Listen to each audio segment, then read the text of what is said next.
सिद्धाणं नमो आयर्याणं नमो वज्रायाणं नमो लोये सव्वसाहुणम्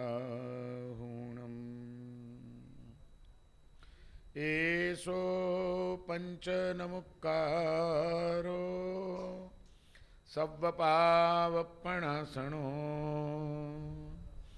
मंगलाणं च सव्वेसिं पढमं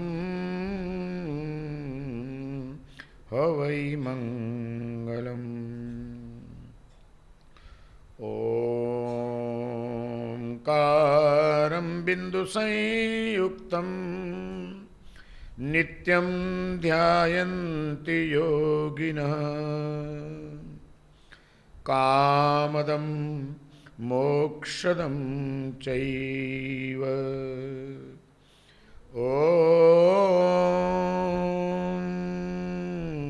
ओंकाराय नमो नमः। अज्ञानतिमिरान्धानां ज्ञानाञ्जनशलाकया नेत्रमुन्मीलितं येन तस्मै श्रीगुरवे नमः। तस्मै सद्गुरवे नमः। या देवी स्तूयते नित्यं विबुधैर्वेदपारगैः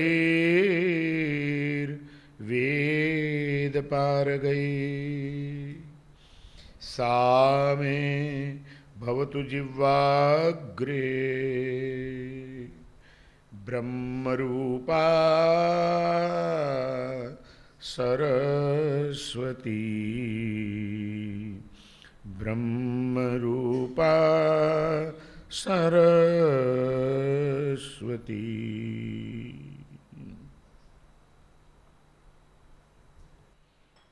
2500 વર્ષથી આ ધર્મના મૂળિયા અડીખમ ઊભા છે. એનું કારણ આપણો ગૌરવવંતો ભૂતકાળ છે અને એ ભૂતકાળની શૃંખલાબદ્ધ વિગતો આજે આપણને પ્રાપ્ત થઈ રહી છે. ઇતિહાસ આપણી પાસે છે, જે ઇતિહાસ આપણને પણ કંઈક એમાંથી પ્રેરણાઓ આપે છે. મારે પણ આવું કરવું જોઈએ, મારે પણ આવી સાધના કરવી જોઈએ, મારે પણ આવો તપ કરવો જોઈએ, મારે પણ આવું દાન આપવું જોઈએ, મારે પણ આવી ક્ષમા રાખવી જોઈએ. આ બધા ભાવો, એની પ્રેરણા આપણને મળે છે કોઈકના જીવનમાંથી, આપણા પૂર્વજોના પ્રસંગોમાંથી. એ આપણો ઇતિહાસ આપણા માટે પ્રેરણાનું ભાથું બની ગયો છે અને એટલા માટે આપણે ઇતિહાસને થોડોક જાણવાનો એક પ્રયાસ કરવાનો અભિગમ આ પર્યુષણમાં સ્વીકાર્યો છે. પહેલા જ દિવસથી આપણે રોજ એક એક મહાપુરુષને ઓળખવાનો પ્રયત્ન કરીએ છીએ, એમના જીવનમાંથી કંઈક ને કંઈક પ્રેરણા ઝીલવાનો પ્રયત્ન કરીએ છીએ. પહેલે દિવસે અનાથી મુનિની વાત કરી, બીજે દિવસે પ્રસન્નચંદ્ર રાજર્ષિની વાત કરી, ત્રીજે દિવસે વૃદ્ધ વાદીસુરીની વાત કરી, ચોથે દિવસે સિદ્ધસેન દિવાકરની વાત કરી, પાંચમા દિવસે માનદેવસુરી મહારાજની વાત કરી અને આજે છઠ્ઠા દિવસે એવા જ એક મહાપુરુષના શરણે આપણે જવાનું છે, જેમનું નામ છે જિંદત્તસુરી દાદા. ઘણા બધા ગામોમાં તમે ગયા હશો, યાત્રાઓ કરવા ગયા હશો, દિલ્હી પણ કદાચ ગયા હશો. ઠેક ઠેકાણે દાદાવાડીઓ હોય છે. આપણા દેરાસરો જ હોય છે અને ગુરુ મંદિર હોય છે, પણ એને કહેવાય છે દાદાવાડી. આ દાદાવાડી કેમ કહેવાય છે? કોઈ દિવસ કોઈએ પૂછ્યું ખરું ત્યાં જઈને કે બાપાવાડી કેમ નથી કહેતા, બેટાવાડી કેમ નથી કહેતા? દાદાવાડી શું કામ નામ પડ્યું? જાત્રાઓ જ કર્યા કરીએ આપણે, દોડધામ જ કર્યા કરીએ. અમે અજમેર જઈ આવ્યા, અમે મહેરૌલી જઈ આવ્યા, અમે દાદાવાડીના દર્શન કરી આવ્યા, પણ શું કરી આવ્યા, શું લઈ આવ્યા? તો કે કાંઈ નહીં, જે જિંદત્તસુરી આપણી જૈન પરંપરાના એક તેજસ્વી નક્ષત્ર છે આપણું, જેમણે આપણી ગુજરાતની ભૂમિ ઉપર જન્મ લીધો હતો. ધંધુકા એમની જન્મભૂમિ. પાલીતાણા જઈએ ને, ધંધુકા આવે રસ્તામાં, જે હેમચંદ્રાચાર્યની જન્મભૂમિ છે, એ જ જન્મભૂમિ જિંદત્તસુરી દાદાની છે. ધંધુકાની અંદર બહાડ દેવી નામની એક શ્રાવિકા રહેતી હતી. એવી મહાન શ્રાવિકા હતી, જેમ સમજતી હતી કે અમારા કુળમાં આવેલો આત્મા કોઈક મહાન પુણ્યશાળી આત્મા હોય તે જ અમારા કુળમાં આવે, અને એવો પુણ્યશાળી આત્મા જો આપણા ઘરમાં આવ્યો હોય તો એને સારામાં સારા સંસ્કાર આપીને એનું જીવન કેમ ઉન્નત બને એ માટેનો પુરુષાર્થ એક માતા તરીકે અમારે કરવો જોઈએ. આવી સમજણ ધરાવનાર જ્ઞાનવાન એવી માતા જિંદત્તસુરીને મળી હતી. 1131ની સાલમાં, વિક્રમ સંવત 1131ની સાલમાં ધંધુકામાં બહાડ દેવીને ત્યાં એક પુત્રનો જન્મ થયો અને એનું નામ પાડવામાં આવ્યું સોમચંદ્ર. પણ સોમચંદ્ર નાના હતા ત્યારથી જ એની માતાએ એને એક ધારું એનું સંસ્કરણ કરવાનો પ્રયત્ન કર્યો છે. શ્રાવિકા માતા કોને કહેવાય? માતા થવું સહેલું છે, પણ શ્રાવિકા માતા થવું બહુ અઘરું છે. એક વાત યાદ રાખજો, તમે તો પુણ્યશાળી છો જ કે જૈન કુળમાં તમને જન્મ મળ્યો, પણ તમારે ત્યાં અવતરનાર બાળકો એ પણ બહુ પુણ્યશાળી છે કે એને તમારા જેવા માતા પિતા મળ્યા. એ તમારે ત્યાં આવ્યા એમ સૂચવે છે કે એનું કંઈક જબરજસ્ત પુણ્ય છે, માટે આપણે ત્યાં આવ્યો છે. અને એવો એક પુણ્યશાળી આત્મા આપણા ઘરમાં આવ્યો હોય ત્યારે આપણે જો એની પૂરેપૂરી કાળજી ન લઈએ, એને પૂરેપૂરું વાત્સલ્ય ન આપીએ, એના જીવનનું સાચું સંસ્કરણ અને ઘડતર ન કરીએ તો આપણે પુણ્યશાળી આત્માને દગો આપ્યો કહેવાય. આ વાત સમજે, એનું નામ શ્રાવિકા. બાકી તો જન્મ આપવો કંઈ મોટી વાત નથી. પશુઓએ બચ્ચાઓને જન્મ આપે છે, આદિવાસી સ્ત્રીઓએ બાળકોને જન્મ આપે છે, અને એક શ્રાવિકા પણ બાળકને જન્મ આપે, પણ એમાં કંઈ ફરક તો હોય કે નહીં? આ જૈન કુળમાં જન્મ લેનારની આ એક મહાનતા કે આ કુળમાં જન્મ લે ત્યારથી જન્મથી જ એને એવા સંસ્કારી માતા પિતા મળે કે જે જન્મતાની સાથે જ એનામાં આરોપણ કરે દેવ, ગુરુ અને ધર્મનું. જૈન કુળમાં જન્મેલા બાળકના કાનમાં સૌથી પહેલું શું પડે? નવકાર મંત્ર સંભળાયો હતો. છોકરો જન્મ્યો ત્યારે પહેલું એના કાનમાં દુનિયાનો બીજો કોઈ પણ શબ્દ પડે એ પહેલાં નવકાર મંત્ર પડવો જોઈએ એવી વ્યવસ્થા કરી રાખી હતી. માતાએ કહી રાખ્યું હતું કે કદાચ તે વખતે મારી સ્થિતિ ગમે તે હોય, શારીરિક અનુકૂળતા પ્રતિકૂળતા, પણ ઘરવાળાઓને કહી રાખ્યું હતું ને કે આપણા બાળકનો જન્મ થાય એટલે પહેલું કામ જેવું એ સ્વચ્છ થઈને નર્સ તમારા હાથમાં સોંપે એટલે એને નવકાર મંત્ર પહેલો એનો કાનમાં નાખજો. આવું કીધું છે કોઈ દિવસ? અને એ બાળક પછી ધીમે ધીમે જરા જરા મોટું થાય, પણ રોજ સવાર પડે એને પ્રેમથી જગાડીએ અને એને દૂધ પીવડાવીએ, એ પહેલાં એક નવકાર સંભળાવીએ ને પછી એ દૂધ પીએ તો એ દૂધ એને માતા શું કરે? અને જેમ જરાક મોટો થયો, થોડોક હાલતો ચાલતો થયો, તો એને ઉચકીને 41 દિવસ પછી જ્યારે પણ ઘરની બહાર જવાનું હતું ત્યારે પહેલો ક્યાં લઈ ગયા હતા? દેરાસરમાં. સારી વાત છે. એટલે તો કહું છું શ્રાવિકા માતાઓ છો તમે. શ્રાવકના કુળમાં જન્મ લીધો એટલે શું વાત. અને એમ કરતા કરતા પછી એને આંગળી પકડીને ચાલતો કર્યો. ચાલો બેટા, જે જે કરવા. કાંઈ બોલતા નહોતું આવડતું ત્યારે જે જે કરો, જે જે કરો, કરો જે જે. કરાવ્યું તું? કરાવ્યું તું. પછી એ બોલતા શીખ્યો. જરા જરા તોતડું તોતડું હવે જીભ ખુલી તો પહેલું શું બોલાવ્યું તું? બોલો બેટા મમ્મી, પપ્પા. હે શું બોલાવ્યું તું? બોલાવ્યું તું? બોલો બેટા નમો, નમો. ઓ મારા મારે લાલા વાહ વાહ વાહ વાહ વાહ ગાંડા ગેલા થઈ જાય. હા બચ્ચું બચ્ચું શું બચ્ચું બચ્ચું? અરે બચ્ચું નથી રાખવાનું, એને સિંહ બનાવવાનો છે. આ તો ઘેટા જેવું બનાવી નાખે. શ્રાવક તરીકેની એક માતા પિતાની જવાબદારી કઈ. જિનદત્ત સુરી હેમચંદ્રાચાર્ય આ જૈન સમાજને એમને એમ નથી મળતા. એ મળ્યા હોય તો એની પાછળ એક મહાન સંસ્કારી માતાનું પ્રબળ પુરુષાર્થ પડેલો છે. જિનદત્ત સુરીના જીવનની અંદર આવે છે કે એની માતા નાનકડા હતા. જિનદત્ત સોમચંદ્ર એનો પુત્ર નાનકડો હતો. ત્યારથી રોજ એને દેરાસર લઈ જાય, રોજ એને ગુરુ મહારાજ પાસે લઈ જાય. અને ગુરુ મહારાજનો ઉપદેશ નાનું બાળક તો સમજી ન શકે, પણ ઘરે આવ્યા પછી એ જ ગુરુ મહારાજની ધર્મની વાતો એ બાહળદેવી એ સોમચંદ્રને એની ભાષામાં સરસ સરસ રીતે વાર્તાઓનું માધ્યમ આપી આપીને એને સંભળાવે કે મહારાજ સાહેબ આજે આવું કહેતા હતા, જે કરવાનું મહારાજ સાહેબ છે ને આપણું બહુ ભલું કરે, મહારાજ સાહેબ કે એમ કરવાનું. શું કહું? જો મહારાજ પાસે જવું હોય તો જજે, બાકી બહુ ચક્કરમાં નહીં આવવાનું એમના. આ એ તો બાવા થઈને બેઠા, આપણે આપણા સંસારમાં રહેવાનું. હા, હવે તો છોકરાઓ મા બાપ જરાક સાધુની નજીક આવે ને તો મા બાપને ડર લાગે. અમારાથી એટલા માટે નથી ડરતા કે અમે કોઈને મૂંઢતા નથી માટે.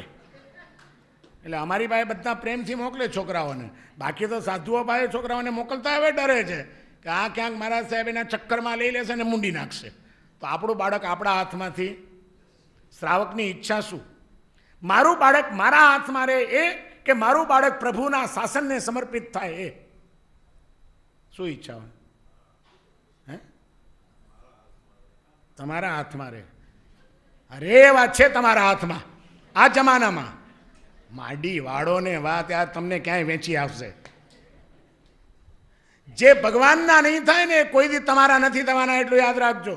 જે ગુરુના નહીં થાય કોઈ દી તમારા નથી થવાના, જે ધર્મના નહીં થાય એ કોઈ દી તમારા ઘરના નથી થવાના. તમારા રાખવા હોય તો એને પહેલાં ભગવાનના, ગુરુના ને ધર્મના બનાવજો, તો તમારા હાથમાં રહેશે, નહીં તો નહીં રહે. સંસ્કાર એ આપો. બેટા મારું નહીં માને તો ચાલશે, મહારાજ સાહેબનું નહીં માને તો નહીં ચાલે, એ શીખવાડ્યું છે. બાહળદેવી કેવી રીતે સોમચંદ્રને ઘડતા હશે. સોમચંદ્ર માત્ર 9 વર્ષની ઉંમરના થયા અને એણે કીધું માં મારે દીક્ષા લેવી છે. અને ઇતિહાસ એમ કે છે કે એ સોમચંદ્રે સંવત 1131 એનો જન્મ થયો. 1142 સોમચંદ્રે દીક્ષા લીધી આચાર્ય મહારાજ પાસે. નામ એ જ રાખવામાં આવ્યું મુનિ સોમચંદ્ર. કુમાર સોમચંદ્ર હવે મુનિ સોમચંદ્ર બન્યા. 9 વર્ષની ઉંમરે દીક્ષા લઈને ગુરુ મહારાજને સમર્પિત થઈને અભ્યાસમાં લાગી ગયા. એટલું ભણાવે છે ગુરુ. નાના બાળકોને પહેલું એક જ કામ, વધુમાં વધુ જ્ઞાનના માર્ગે એને લગાડી દેવાના. કારણ કે જિનેશ્વર પ્રભુનું જ્ઞાન જેટલું મેળવશે, જેટલું ઉતરશે એનામાં, એટલું એનું ભવિષ્ય ઉજ્જવળ બનશે. એ ગુરુની દ્રષ્ટિ હોય. માટે ગમે તેમ કરીને એને ખૂબ ભણાવો, ખૂબ ભણાવો, ખૂબ ભણાવો. ભણવામાં એવા લગાડી દીધા અને ગુરુ મહારાજ પ્રત્યેનું સમર્પણ એવું હતું આ મુનિ સોમચંદ્રનું કે ગુરુ મહારાજ કે એમ જ ભણ્યા જ કરવાનું. અને જૈન શાસ્ત્રોના પારંગત બન્યા. એની સાથે સાથે કાળની પરિસ્થિતિઓ જોઈને જીન શાસનને ઉપકારક બને આમ નવા મુનિ, એ દ્રષ્ટિએ હવેના યુગની અંદર મંત્ર શક્તિ વિના ચાલવાનું નથી એવું સમજનારા ગુરુ ભગવંતે એમને મંત્રશાસ્ત્રમાં પણ ઊંડા ઉતાર્યા અને મંત્રોનું પણ ઊંડું જ્ઞાન પ્રાપ્ત કર્યું. એટલું જ નહીં, વિવિધ સાધનાઓ કરીને વિવિધ મંત્ર સિદ્ધિઓ એમણે પ્રાપ્ત કરી. અને બધી સિદ્ધિઓ એવી પ્રાપ્ત કરી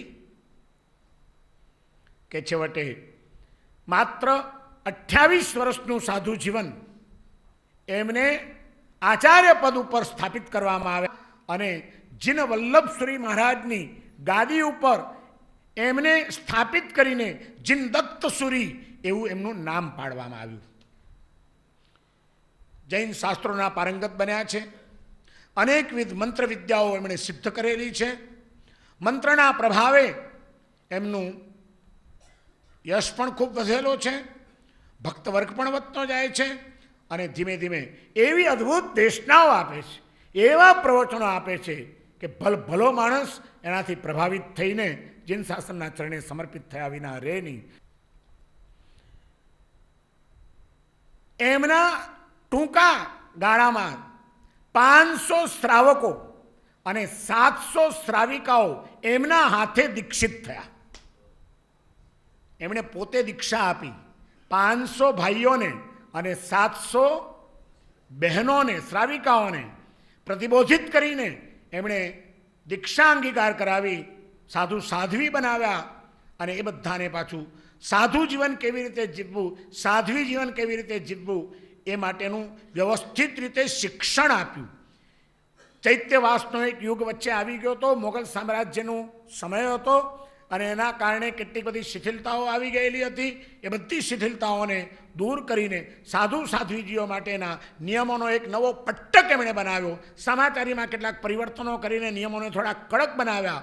અને એ જે પાલન કરે એ જ મારા સમુદાયમાં જોડાય એવા દ્રઢ સંકલ્પ સાથે એમણે જે ક્રિયોદ્ધાર કર્યો અને એમનો જે સમુદાય કડક નિયમનું પાલન કરનાર, સુખશીલ જીવન નહીં જીવવાનો એવો એમનો એક આદર્શ લઈને ચાલનાર સાધુ સાધ્વીઓ, એમનો જે ગચ્છ એ ખડતલ ગચ્છ, ખડતલ સુવાડો નહીં, એટલે એ ગચ્છનું નામ એમણે ખડતલ ગચ્છ પાડ્યું, જે આગળ જતાં અપભ્રંશ થઈને ખડતર ગચ્છ અત્યારે કહેવાય છે. આ ખડતર ગચ્છની સ્થાપના કરનાર હોય તો એ 1169 સાલમાં આચાર્ય પદે પ્રતિષ્ઠિત થયેલા જીનદત્ત સુરીએ એ પછી તરત જ પોતાના પાઠ પરંપરાની આખી એક ધુરા બદલી, પ્રવાહ બદલ્યો, સાધુઓની નિયમાવલી બદલી અને ખડતર ગચ્છની સ્થાપના કરી. અને ત્યારથી એ ખડતર ગચ્છની પરંપરા શરૂ થઈ.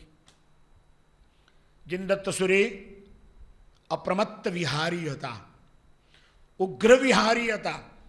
એમણે ગુજરાતમાં, સૌરાષ્ટ્રમાં, મેવાડમાં, માલવ દેશમાં, મગધ દેશમાં બધે વિહારો કર્યા. છેક સિંધુ પ્રદેશની અંદર પણ એમણે વિચરણ કર્યું.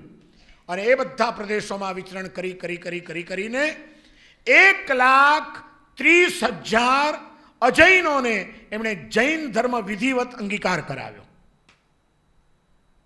આપણા આચાર્યોએ કેટલા કામ કર્યા છે. 1,30,000 અન્ય ધર્મીઓને જૈન ધર્મના અનુયાયી બનાવવા, જીન ધર્મના અનુરાગી બનાવવા, તીર્થંકર પરમાત્માની પૂજા કરતા કરવા આ કોઈ સામાન્ય કાર્ય નથી. આજે આપણે તો જૈનોને જૈન ટકાવી શકીએ એ સ્થિતિમાં પણ નથી. ત્યારે આ જૈન સમાજની તો રક્ષા કરી જ છે આપણા આચાર્યોએ, પણ જૈન ધર્મનો વિસ્તાર પણ કર્યો છે. વિચારો આપણે શું કર્યું. તમે જે ગામમાં રહેતા હોય એ ગામમાં 5-10 જણાને પણ જૈન બનાવ્યા ખરા? ગામની વાત જવા દો. તમે જે એરિયામાં રહેતા હો, તમારી પોળમાં, તમારી શેરીમાં, તમારા પરામાં ભગવાન મહાવીર શું છે, એમનું તત્વજ્ઞાન શું છે, અનેકાંત દર્શન શું છે, અહિંસા શું છે મહાવીરની, એનાથી એ લોકોને પરિચિત કરાવીને પ્રભાવિત થાય એવી કોઈ રજૂઆત કરવાનો આપણે કોઈ દિવસ પ્રયત્ન કર્યો? રોજ દોડી દોડીને દેરાસર ગયા હશો, પૂજા કરી આવ્યા હશો, સામાયિક પ્રતિક્રમણ કરી લીધા હશે, પણ તમારી બિલ્ડિંગમાં રહેતો કોઈક અજૈન, એના ઘરે જઈને કોઈ વાર એને પણ આમ ગમી જાય એવી સરસ મજાની શૈલીમાં જૈન તત્વજ્ઞાનને પીરસવાનો આપણો કોઈ વાર પ્રયત્ન થયો છે ખરો? આપણે જાણતા હોઈએ તો પીરસીએ ને, પણ કૂવામાં હોય તો હવાડામાં જાય ને. આપણે જ જ્યાં અભ્યાસ ન હોય, આપણને ખબર છે કે ભગવાન મહાવીરનું અનેકાંત દર્શન શું છે, એમના 7 નયો શું છે, એ 7 નયોથી વિચારેલા તત્વને વાણીમાં વ્યક્ત કરવું હોય તો એના 7 પ્રકારો, સપ્તભંગી શું છે, પ્રમાણ શું છે, નિશ્ચય શું છે, વ્યવહાર શું છે, કોઈ જ્ઞાન આપણી પાસે ખરું? કેટલી મોટી કમનસીબી છે આપણી આ. આખા વિશ્વને સ્વીકારવું પડે અને ગમે એવો વિદ્વાન કે વિચારક માણસ તટસ્થ જો હોય અને એ જો સાચી રીતે અભ્યાસ કરે તો એને સ્વીકાર્યા વિના ચાલે નહીં. એટલો બધો વૈજ્ઞાનિક, એટલો બધો વ્યવહારુ અને એટલો બધો પ્રેક્ટિકલ આ જૈન ધર્મ અને એના સૂક્ષ્મ સિદ્ધાંતો આપણી પાસે હોવા છતાં આપણે એને જીવનમાં 5 વ્યક્તિને પણ જૈન બનાવી શકતા નથી. આપણા જ જૈનો કદાચ આપણા ધર્મને છોડીને બીજે ક્યાંક ખેંચાઈ જતા હોય તો એને આપણે અટકાવી શકતા નથી. આપણે શું કર્યું જિંદગીમાં? માત્ર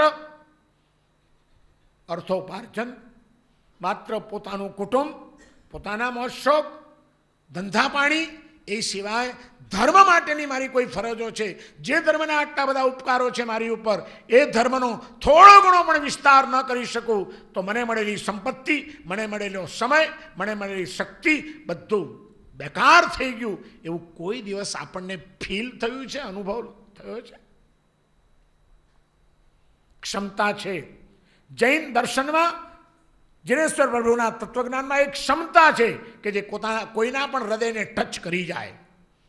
એનું પ્રેઝન્ટેશન અપ ટુ ડેટ થવું જોઈએ, એની પીરસવાની કળા હોવી જોઈએ, તો કોઈ પણ એને સ્વીકારવા તૈયાર થાય એમાં કોઈ શંકા નથી. અને એ કાર્ય આપણે કંઈક જો કરીએ તો ક્યાંક થોડુંક તો ઋણ વાળ્યું કહેવાય. 1,30,000 અજૈનોને જૈન પાક્કા બનાવવા પાછળ એ જીનદત્ત સુરી મહારાજે કેવો ભવ્ય પુરુષાર્થ કર્યો હશે. કલાકોના કલાકો એમણે કેવા એમના મગજમાં આ બધી વાતો ઠસાવી હશે. જિનેશ્વર ભગવાનનો ધર્મ કેવો ઉપકારક છે, કેવો શાંતિદાતા છે, કેવી રીતે જીવનનું મંગલ કરનાર છે, એ વાત એ બધાના મગજમાં કેવી ઉતારી હશે ત્યારે એમણે આ ધર્મ સ્વીકાર્યો હશે. અને આ બધું કાર્ય કરવાની સાથે સાથે જ્ઞાન સર્જન પણ પાછું ચાલુ.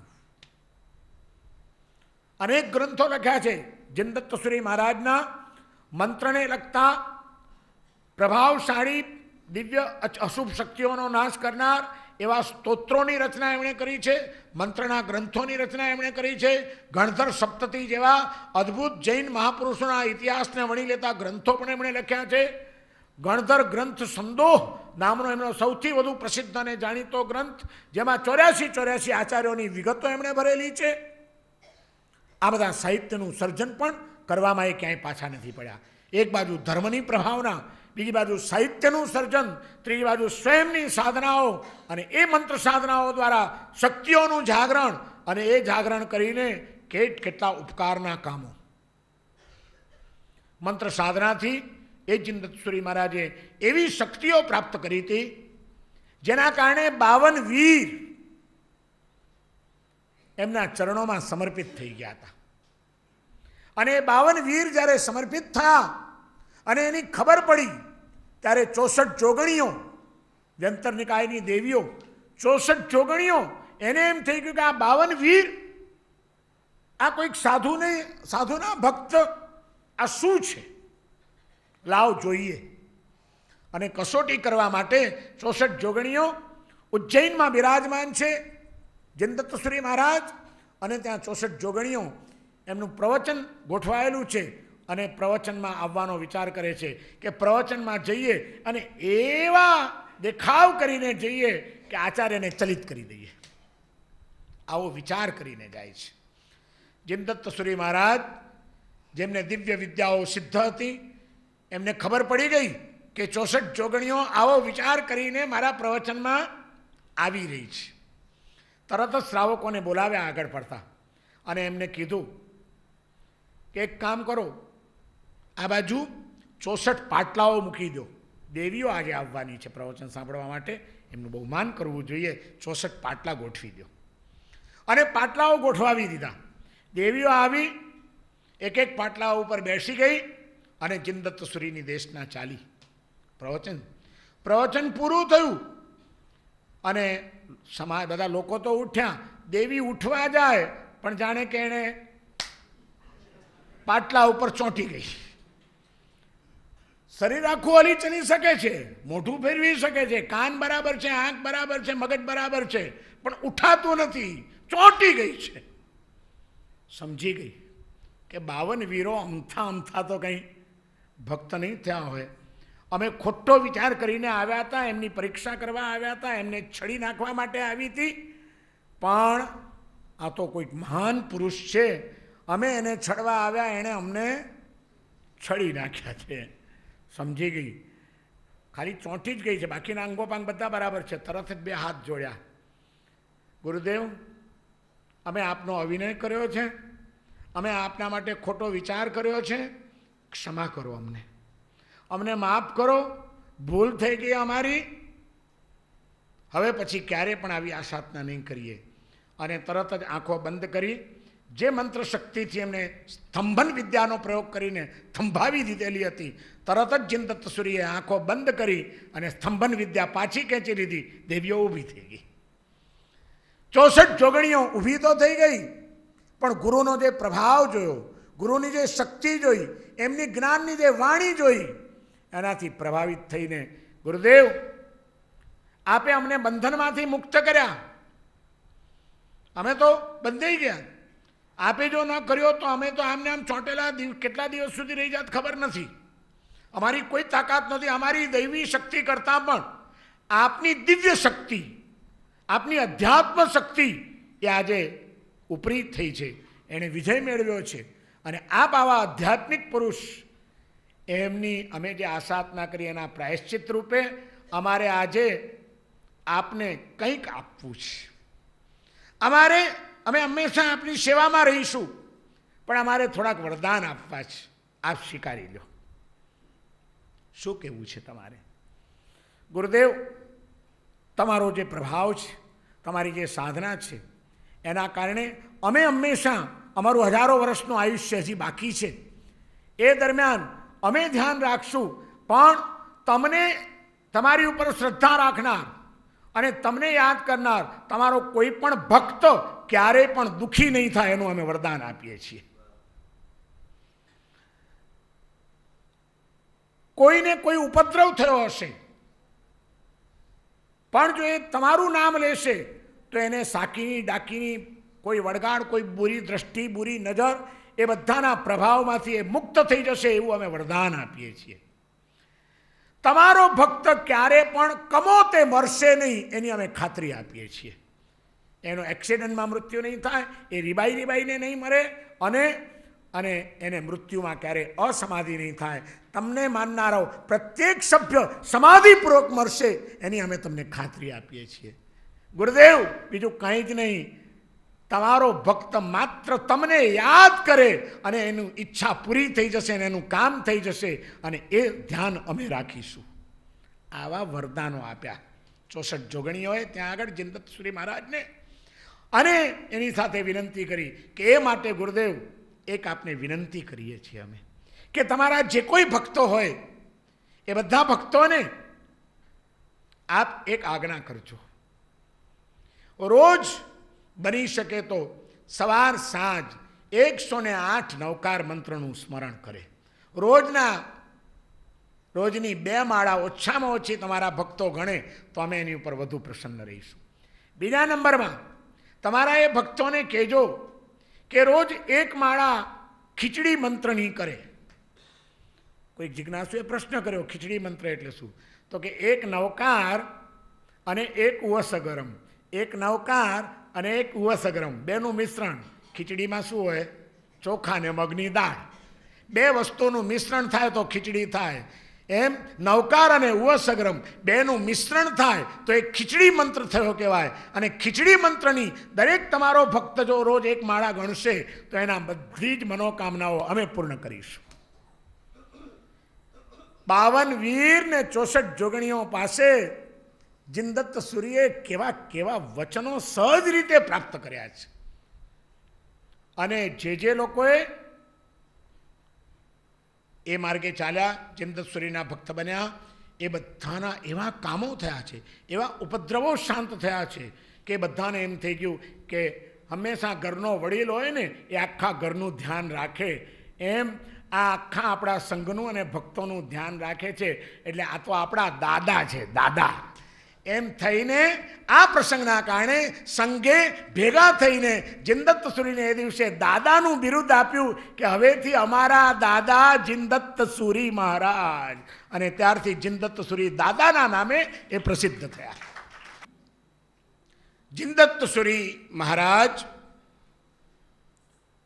એ 12મી શતાબ્દીમાં થઈ ગયેલા જૈન શાસનનું એક તેજસ્વી નક્ષત્ર છે. કેટલા કામો એમણે કર્યા. અને 64 જોગણીઓએ જે આ વાત કરી, નવકાર અને ઉવત્સગ્રમનું મિશ્રણ કરીને એનો જપ કરવાથી જે કાર્યો થાય છે અને વિઘ્નો ટળે છે, એ વાત આપણા જૈન શાસ્ત્રોમાં બીજા મહાપુરુષો દ્વારા પણ કહેવામાં આવેલી છે અને આપણને જાણવા મળે છે. મેં મારા જીવનમાં એનો એકવાર અનુભવ કર્યો છે. હું જ્યારે અજારીની અંદર જ્યાં હેમચંદ્રાચાર્યને સરસ્વતી દેવી પ્રસન્ન થયા, વરદાન આપ્યું, જ્યાં કવિ કાલિદાસને સાક્ષાત પ્રગટ થઈને વરદાન આપ્યું, એ રાજસ્થાનનું અજારી ગામ જે સરસ્વતીની એક શક્તિપીઠ છે, જંગલમાં અતિ પ્રાચીન ખંડિયેર જેવી અવસ્થામાં અત્યારે પુરાતત્વ ખાતાના હાથમાં છે, એ સરસ્વતીની શક્તિપીઠ અમારા ગુરુ મહારાજ પ્રેમસુરીજી મહારાજ સાહેબ, એમનું ગામ પિંડવાડા. અને પિંડવાડામાં અમે 3 ચાતુર્માસ કર્યા ગુરુ મહારાજની સાથે. પિંડવાડાથી અજારી માત્ર 2 જ માઇલ દૂર. એટલે એક વખત હું જ્યારે 20 વર્ષનો થયો ત્યારે મેં એકવાર પાછી ગુરુ મહારાજને વિનંતી કરી હતી. મેં કીધું, સાહેબ આપે તો ખૂબ કૃપા કરી મારી ઉપર કે 11 વર્ષની ઉંમરે આપે મને સરસ્વતી મંત્ર દીક્ષા આપી. જેની અખંડ સાધના ચાલવી જોઈએ, નિયમિત જપ ચાલવો જોઈએ, એ મારી અખંડ સાધના રહી નથી. મારે હવે સમજપૂર્વક ફરીથી અખંડ એની સાધના કરવી છે. આપ આશીર્વાદ આપો, આપ આજ્ઞા આપો અને ફરીથી મારી ઉપર કૃપા કરો ને આપની અનુજ્ઞા હોય તો મારી ઈચ્છા અજારીમાં સરસ્વતીના મંદિરમાં જઈને ત્યાં બેસીને સાધના કરવાની છે. ગુરુ મહારાજે ખૂબ કૃપા કરી, મને આજ્ઞા પણ આપી, મારી સાથે એક બીજા સાધુને મોકલવાની વ્યવસ્થા પણ કરી અને 3 દિવસની સાધના કરવા માટે જવાનું નક્કી થયું. અમે ગયા, પણ ત્યાં ગયા પછી અજારી ગામથી પાછું ઇન્ટિરિયર 1 કિલોમીટર દૂર મોટું જંગલ, સેંકડો ખજૂરીના ઝાડ, ત્યાં એક વહેતી નાનકડી નદી અને નદીના કિનારે 2 અતિ પ્રાચીન મંદિરો, એક માર્કંડેશ્વર મહાદેવનું મંદિર અને એક આ સરસ્વતી દેવીનું મંદિર, બંને પ્રાચીન મંદિરો. ત્યાં પહોંચ્યા. મને એમ થયું કે પછી સરસ્વતીના મંદિરમાં જઈને આખો દિવસ જપ કરવા બેસવું જ છે, આવ્યા જ છીએ તો આ મહાદેવનું મંદિર પણ જોતા જઈએ. અને બાજુમાં જતા એક મંદિરમાંથી બીજા મંદિરમાં જવાય, વચ્ચે પાછો બ્રિજ બનાવેલો. એટલે મેં કીધું, મારી સાથેના મારા સાહેબ હતા માયસ વિજયજી મહારાજ, એ પણ બહુ સારા આરાધક સાધુ, મંત્ર સાધક સાધુ હતા અને અમારે બહુ જ દોસ્તી. મેં કીધું, માયસ મહારાજ ચાલો ને આપણે આ મંદિરમાંથી જઈએ, જરા જોતા બી જઈએ અને પછી પાછળ બારી છે ત્યાંથી આપણે સીધા સરસ્વતી મંદિરમાં, ઊંચા છે જંગલમાં. એ મેં કીધું ઘડી ચડ ઉતર કરવાની જરૂર નહીં. મને કહે તું કેમ, ચાલ આપણે અહીંથી જઈએ. અને અમે ત્યાંથી ઘૂસ્યા. આગળ હું પાછળ એ મહાદેવનું મંદિર જોયું, પાછળ એક નાનકડી બારી હતી નમીને નીકળવાની, એમાંથી બ્રિજ પર ચડીને સરસ્વતીના મંદિરમાં સીધા જ નીકળાય. એટલે મેં તો ધડ દઈને બારી ખોલી. મને ખબર નહીં, જંગલ હતું, અવાવરે જગ્યા હોય. એ મંદિર બારીના 2 જે દરવાજા હતા ફાળકા, એની પાછળ મોટા મધપુડા હતા જંગલી. અને મેં જેમ આમ દરવાજો ખોલ્યો, દિવાલ સાથે અથડાયા ને મધમાખીઓ છંછેડાઈ. હું હજી તો આમ અંદર આમ નમીને દાખલ થઉં દરવાજામાં, એ પેલા સામેથી હજારો મધમાખીઓએ સીધો હુમલો કર્યો મારી પર. અને હું તો ગભરાયો, ભાગ્યો, સીધો બહાર જ ભાગ્યો. મેં મારા સાહેબને વાત કરી, મહેશ મહારાજ ભાગો, મધમાખી. એમની પર ને મારી ઉપર, બંને પર હજારો મધમાખીઓ એક સાથે આંખ પર, નાક પર, માથા પર, કાન પર ચોંટવા માંડી અને ડંખ મારવાના શરૂ કર્યા. સરસ્વતીનું મંદિર રહ્યું બાજુ પર. અમે બંને ભાગીને માર્કંડેશ્વર મહાદેવના મંદિરમાંથી બહાર બહારને ગભરાઈ એવા ગયા હતા અને હજારો મધમાખીનો હલ્લો એવો હતો અને એવા તીખી એની આમ બધા દાંત આમ ભરાવતા હતા ને જે બળતરા શરૂ થઈ 5 મિનિટમાં તો બહાર નીકળીને ગભરાટમાં ને ગભરાટમાં જંગલમાં મહારાજ પેલા આ બાજુ ભાગ્યા ને હું આ બાજુ ભાગ્યો, 2 છૂટા પડી ગયા અમે. મટકું લઈ ગયા હતા પાણીનું, દિવસ દરમિયાન આખો દિવસ ત્યાં જ રહેવાનું હતું. સવારે હજારીમાં ખાલી દૂધ પી, શ્રાવકને ત્યાંથી ગોચરી વળી આવ્યા, દૂધ પીને મેં કીધું આખો દિવસ સાધના કરશું, સાંજે આવીને પાછા ગોચરી વાપરી લઈશું. પાણી માટે મટકું લઈ ગયા હતા ઉનાળાના દિવસો. એ પાણીનો ઘડો દાંડો બધું મંદિરની બહાર મૂક્યું હતું. કોને યાદ આવે ત્યારે લેવાનું, અને હું એમને એમ તો ભાગી ગયો. આ બાજુ ભાગ્યો, પેલા પેલી બાજુ ભાગ્યા, અને મધમાખીઓનું ટોળું અમારી પાછળ, બંનેની પાછળ હજારો મધમાખીઓ. કામડી ખભે હતી, કામડીમાં મધમાખીઓ ભરાયેલી હતી, ફેંકી કામડી. પછી ઉપર આ કપડો હતો તો કપડામાં બધી આમ ભરાણવા માંડી, મેં કપડો કાઢીને ફેંક્યો. પછી અંદરનું બીજું કપડું હોય પાંગળની અમારી ખેસ, એ એક રહ્યું હતું. અને મધમાખીઓ કરડે ને મને જે પછી તો બળતરા અને સૂઝવા માંડ્યું. એક ઠેકાણે આગળ જઈને મેં કીધું હવે બેસી જવા દે, હવે મારાથી ભગાશે નહીં. બેઠો, આ પાંગણી હતી, આખા મોઢા પર આમ ઉઠીને બેસી ગયો, કરડે નહીં. એ ધારદાર મધમાખીને આમ મલમલનું કપડું બહારથી ચાલુ કરી દીધો હુમલો એણે. અને હું કપડું ઓઢીને બેઠો, હાથથી બધા કાંટા કાઢ્યા કરું, અહીંથી કાઢ્યા, નાક પરથી કાઢ્યા, કાન પરથી કાઢ્યા, બધા કાંટા કાઢતો જઉં. 4 કાંટા કાઢું ને 10 કાંટા ભરાય. હું એકલો ને એ હજારો. મેં કીધું મરી ગયા આજે તો. આ સરસ્વતીના તો દર્શને નથી ત્યાં, અને આ તો નવી ઉપાધિમાં પડી ગયા આપણે. થોડીક વાર થઈ પછી તો બળતરાઓ શરૂ થઈ. ઉનાળાના દિવસો 10 વાગ્યા અને ભાગ્યો તો નદીના પટમાં. નીચેથી નદીની રેતી તપવા લાગીને ઉપરથી સૂર્ય તપે, અને એક જ કપડું મારી પાસે આ ઓઢીને વળી આ જો કાઢ્યું, આમ હલાવી, મેં કીધું ભાગી જાય તો આમ હલાવીને જલ્દી પાછું ઓઢી લીધું. કાંઈ અસર નહીં. હવે ગયા આપણે કામથી.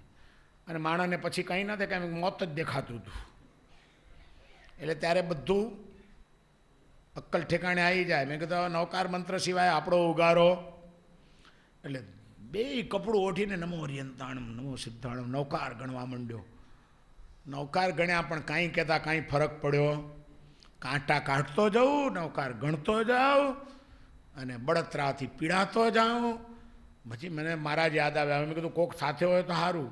નજર આમ નાખી, ક્યાંય દેખાણા નહીં, દૂર દેખાણા. મેં બૂમ મારી, મેં કીધું મહેશ મહારાજ. જંગલમાં બૂમ. મને કે બોલ. મેં કીધું તમે કેમ છો? હું તો મધમાખીથી હેરાન. મને કે મારી એ જ હાલત છે. મેં કીધું મરે આ તો હરખા થયા 2 ભેગા. હવે એ બિચારા દુઃખી હોય. મેં કીધું હું ક્યાં મારી મદદમાં બોલાવું એમને. ત્યાં વળી પાછું ક્યાંક ક્યાંક ભણેલું વાંચેલું બધું યાદ આવ્યું કે કોઈક તકલીફ થઈ હોય ને ત્યારે ઊંધા નવકાર ગણવા તો એનો પ્રભાવ બહુ જલ્દી મળે. હા, ઊંધા નવકાર એટલે સાવ અક્ષરથી ઊંધા ગણીએ તો એનો બહુ જ પ્રભાવ, પણ એ તો આપણને ફાવે બી નહીં. પણ ઊંધા પદ મને ફાવતા હતા, ક્યારેક ક્યારેક થોડીક પ્રેક્ટિસ કરેલી હતી. એટલે કપડું ઓઠીને ઊંધા નવકાર ગણવા માંડ્યો. પડમાં વૈ મંગલમ મંગલાણમ સવિસિન સૌ બાપણમ એસો પંચ નમો કારો નમો લો સૌતાણમ નમો ઓજાણમ નમો હરિયાણું નમો સિદ્ધાણું નમો અરિયંતાણું. મંડી પડ્યો ઊંધું ગાલીને. મેં કીધું હવે મરી જવાના છીએ આજે આપણે.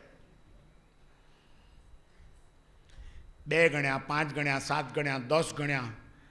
મધમાખીનો હુમલો ચાલુ, પણ ઊંધા નવકારનો એક પ્રભાવ પડ્યો. દૂર દૂર જંગલમાં જ્યાં ક્યાંય કોઈ આશા નહોતી ત્યાં બહાર દૂરથી 2 છોકરા આવતા દેખાયા. મેં કીધું ચાલો કોક તો મળ્યું. હવે છોકરાઓને નજીક બોલાવ્યા.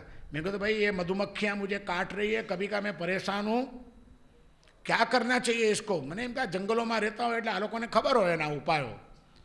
મને કે અરે महाराज ये तो जंगली मधुमक्खियाँ है, मर जाओगे, जल्दी करो, पानी में कूद पड़ो, पानी में नहीं आएगी. મેં કીધું જિંદગીમાં બાપ જિંદગીમાં કોઈ દિવસ સ્વિમિંગ કર્યું નથી, અને ત્યારે તો પાછા ચુસ્ત સાધુ. હા, આપણે ત્યાં સાધુમાં પાછા ઘણા ચુસ્ત સાધુ હોય, ઘણા સુસ્ત સાધુ હોય. હા, ચુસ્તીના નામે સુસ્તી વધારે ચાલે. ને પાછો મગજમાં એવું કાચા પાણીને તો અડાય નહીં, પડાય નહીં. મેં કીધું નહીં ભાઈ, हम नदी में नहीं जा सकते हैं, इस पानी को हम छू भी नहीं सकते हैं, और कोई रास्ता बताओ। मैंने कहा महाराज और कोई रास्ता नहीं है, बचना हो तो जल्दी जाओ, कूद पड़ो, मर जाओगे। अरे मैं कहा तो भाई वो बात छोड़ने और कोई बताओ कुछ बात। महाराज और कुछ बात नहीं है, हम तो चलते हैं हमारी भेड़ बकरियों को लेके। मैं कहते ये एक काम करना, गांव में चले जाना, वहाँ हमारे बनिए लोग रहते हैं, उनको मैसेज देना है कि महाराज को ऐसा हुआ है। कोई बनिए आएंगे तो हम बचेंगे, नहीं तो कैसे बचेंगे। अरे हम भेड़ बकरियों को छोड़ के थोड़ी बनियों को बुलाने के लिए जाएंगे, हम तो ये चले हलवा मंड्या भागी क्या छोकरा हो, तो मरी क्या માંડ એક આશરો દેખાતો તો એ ગયો વળી પાછા। પછી મેં કીધું આ ઊંધા નૌકારે થોડુંક તો કામ કર્યું પણ પૂરું કામ ન થયું। આવ્યા એણે રસ્તો બતાડ્યો, આપણે રસ્તો નથી આનું અપનાવતા, એ આપણી વાત થઈ ગઈ। પછી વળી યાદ આવ્યું કે ભદ્રબાહુ સ્વામીએ ઉવસગ્રમની રચના કરી હતી, ઉપસર્ગને દૂર કરનાર। આ નૌકાર કરતાં ઉવસગ્રમ ગણીએ આપણે, આપણા મગજ એવા હોય ને, એક શ્રદ્ધા બી પાકી કરી એટલે મંડ્યો નૌકારને મૂક્યો બાજુ પર અને ઉવસગ્રમ ગણવા માંડ્યો। ઉવસગ્રમ ગણતો જવું, ભગવાન પાર્શ્વનાથને પ્રાર્થના કરતો જવું, બસ ભગવાન હવે રક્ષા કરો। અને મધુમાખીઓ ચાલુ, 11 વાગ્યા, 11:30 વાગ્યા, નીચેથી રેતી એવી તપે કે આમ 5 મિનિટ બેસીને વળી ઉઠો, 4 પગલાં ચાલીને વળી આગળ બેસું, વળી 4 પગલાં ચાલુ, નીચેથી તપે એટલે બેસાય નહીં, આસન બાસન કંઈ હતું નહીં, બધું ફેંકી દીધું હતું। અને તરસ સખત લાગેલી, અને એમાં મધુમાખીઓની પીડાઓ, કાંટા કાઢી કાઢીને થાકી ગયો, શરીર સૂજવા લાગ્યું, મોઢું આવડું થઈ ગયું, માથું। ગયા છીએ આપણે તો હવે નૌકાર ઉવસગ્રમ એવા ધ્યાનથી ગણ્યા, કાંઈ થયું નહીં। મેં કીધું આ હાડું ઉવસગ્રમ બી કામ નથી કરતું, ક્યાં ભદ્રબાહુ સ્વામી આનો પ્રભાવ પાછો ખેંચી લીધો ગાતાઓનો, કંઈક તો રાખવું જોઈએ। વળી પાછું યાદ આવ્યું, ક્યાંક વાંચ્યું તો આ ખીચડી મંત્રનું કે એક નૌકાર ને એક ઉવસગ્રમ ગણે તો પ્રભાવ જલ્દી બતાડે। મેં કીધું ચાલો હવે એક નવો પ્રયોગ કરો, હવે એ કરો। એટલે તરત જ શરૂ કરી દીધું, એક નૌકાર ને એક ઉવસગ્રમ, એક નૌકાર ને એક ઉવસગ્રમ, એક નૌકાર ને એક ઉવસગ્રમ। હાથ કાંટા કાઢવામાં, જીભમાં નૌકાર ને ઉવસગ્રમ, અને નજર સામે મોત, અને જંગલમાં એકલાને અટુલા, બધું મરી ગયા છીએ। આજે આ સરસ્વતીની સાધના તો બાજુ પર રહી, આ ખબર નહીં હવે શું થશે। નૌકારને ઉવસગ્રમ ગણ્યા તોય પત્તો ન લાગ્યો। પછી વળી આપણી અક્કલ થોડીક હાલે પાછી, કીધું એક એમ તો કહે છે ને ઊંધા નૌકારનો પ્રભાવ વધારે। એકલા ઊંધા ગણ્યા તો પેલા છોકરા આવ્યા, એકલા નૌકાર ગણ્યા હતા તો કંઈ નહોતું થયું, એકલા ઉવસગ્રમ ગણ્યા હતા તો કંઈ નહોતું થયું, બે ભેગા કર્યા તો હજીને કંઈ નથી થયું। એક કામ કરું, એક ઊંધો નૌકાર ગણું ને એક સીધો ઉવસગ્રમ ગણું, એટલે એ ગણવાના શરૂ કર્યા। ઊંધો નૌકાર ને સીધો ઉવસગ્રમ, ઊંધો નૌકાર ને સીધો ઉવસગ્રમ, ઊંધો નૌકાર ને સીધો ઉવસગ્રમ। અને એ વખતે એવા દિલથી ગણાય ને મોત દેખાતું હોય ત્યારે। એટલે તો હું કહું છું કે રોજ ભગવાનને પ્રાર્થના કરો કે જિંદગીમાં એક જોરદાર આંચકો આપજે, જોરદાર થપાટ આપજે કે મગજ ઠેકાણે આવી જાય તારા ચરણોમાં। બાકી સીધા દિવસોમાં તો કંઈ ભગવાનમાં આપણું મન લાગે એવું છે। શરૂ કર્યા, થોડાક ગણ્યા, ત્યાં બે મોટા માણસો રબારી જેવા દોડ આવ્યા। મેં કીધું ચાલો કંઈક તો પ્રભાવ ખીચડીનો પડ્યો। આવ્યા કોઈક બે જણા, मैं એને પાછું કીધું, मैं कहा भाई साहब हम ऐसे फंस गए हैं, इसमें से कुछ बचने का रास्ता बताओ। अरे कि महाराज आप यहाँ कैसे आ गए, ये तो जंगल है, यहाँ तो मधुमक्खियाँ बहुत रहती है और ये मधुमक्खियाँ तो मार देगी आपको। मैं कहा वो तो मुझे भी लगता है कि मैं मर जाऊँगा अभी, लेकिन बचने का कोई रास्ता तो बताओ इनसे छूटने का। मैंने कहा महाराज वो नदी है ना, जाओ कूद पड़ो, पानी में पड़ो, बच जाओगे। मैं कही यार तू एनी एज बात मांडे છે મૂકને પંચાયત यार, ये बात करी होत तो क्यारનું पति गયું होत। मैं कहता वो हम नहीं कर सकते हैं, वो नहीं कर सकते तो मरो। भड़क्यो पहलो तो यार, मैं कहता मैं यहाँ परेशान हो रहा हूँ और आपको ध्यान नहीं देते हैं, मुझे कोई रास्ता बताओ। अरे महाराज रास्ता तो बताते हैं, करना है नहीं ना आपको, और फिर हम क्या करेंगे। मैं कहता भाई वो हम नहीं कर सकते, मैं पानी में कभी मैंने पैर भी नहीं रखा है, मुझे तैरना भी नहीं आता है, और कोई रास्ता हो तो बता दे। और तो कोई रास्ता नहीं है महाराज। मैं तो फिर एक काम कर, गांव में जाओ, हमारे बनिए लोग रहते हैं, उनको समाचार दो, उनको जल्दी यहाँ भेजो। अरे हम कैसे ये सब छोड़ के जाएंगे भेड़ बकरियों को। मैं कहता दो होने आप, एक संभालो एक जाओ, आप जो कहोगे मैं पैसा दिलवा दूंगा आपको, मेहरबानी करो। तो बेचारा ने दया આવી કે ઠીક है मैं जाता हूँ। મેં કીધું ચાલો એટલો તો પ્રભાવ મળ્યો, હવે કંઈક ઠેકાણું પડશે। એ ગયો ગામમાં, શ્રાવકોને સમાચાર આપ્યા, શ્રાવકો બધા બ્લેન્કેટ ને બધું લઈ સાયકલો ઉપર 5-7 શ્રાવકો ફટાફટ આવી ગયા। આવીને મારી પાસે 2-3 જણા, 2-3 જણા પેલા મહારાજ પાસે જઈને બ્લેન્કેટથી આમ જોરથી એવી હલાવ્યું કે મધમાખીઓનો હલ્લો હતો એ દૂર થઈ ગયો, અને જેવો દૂર થયો એટલે આખું બ્લેન્કેટ અમારા શરીર ઉપર નાખી દીધું। આ મલમલમાં બહારથી કરડી શકે, બ્લેન્કેટ જાડા લઈને આવ્યા હતા, એ લોકોને ખબર હશે। પછી કે મારા સાહેબ હવે ઊભા થાવ, હાથ પકડીને ઊભા કર્યા કે સાહેબ હવે જલ્દી ચાલો ઉપાશ્રયમાં, આપણે ડૉક્ટરને બોલાવવા પડશે, તમારું શરીર ડબલ થઈ ગયું છે સૂજીને, ઝેર ચડવા માંડ્યું છે તમને। મેં કીધું પહેલાં મહારાજ સાહેબને તો લઈ આવો, પછી સાથે ચાલીએ। એ મહારાજ સાહેબને લઈ આવ્યા, અમે બંને જણા સાથે ચાલ્યા, અને એટલું બધું પોઈઝન થઈ ગયું હતું બોડીની અંદર। જરાક ચાલ્યા હશું 4-5 મિનિટ, અને અમને બંનેને સખત ઉલટી થઈ ગઈ, જાણે લીલું છમ ઘાસનું પાણી જોઈ લો, લીલા કલરની ઉલટી, એકદમ લીલું પાણી। માંડ માંડ ઉલટી થઈ, મોઢું સાફ કરાવ્યું, એ લોકો પાણી લઈને આવ્યા હતા બધું। જરાક આગળ ચાલ્યા ત્યાં એકદમ ઝાડા શરૂ થઈ ગયા, એ પણ લીલા છમ, કપડાં બધા બગડી ગયા, પાણી જેવા ઝાડા, 5 મિનિટે ઉલટી, 5 મિનિટે ઝાડા, 5 મિનિટે ઉલટી, 5 મિનિટ। ઉપાશ્રય સુધી પહોંચતા પહોંચતા તો આખું શરીર ખરડાઈ ગયેલું ને એટલું બધું પોઈઝન બહાર નીકળ્યું। પેલી બાજુ 2 શ્રાવકો જ્યારે ખબર પડી હતી ત્યારે જ સીધા પિંડવાડા પહોંચી ગયા હતા, ગુરુ મહારાજને ખબર આપી હતી કે સાહેબ તમારા શિષ્યોને આવું થયું છે। ગુરુ મહારાજે ત્યાંથી હોસ્પિટલના બહુ મોટા ડૉક્ટરોને ને શ્રાવકોને અને અમારા વડીલ બંધુ મુનિચંદ્રજી મહારાજને અને બીજા એક મહારાજ સાહેબને, 2 સાધુ મહારાજને સેવા માટે મોકલી આપ્યા હતા।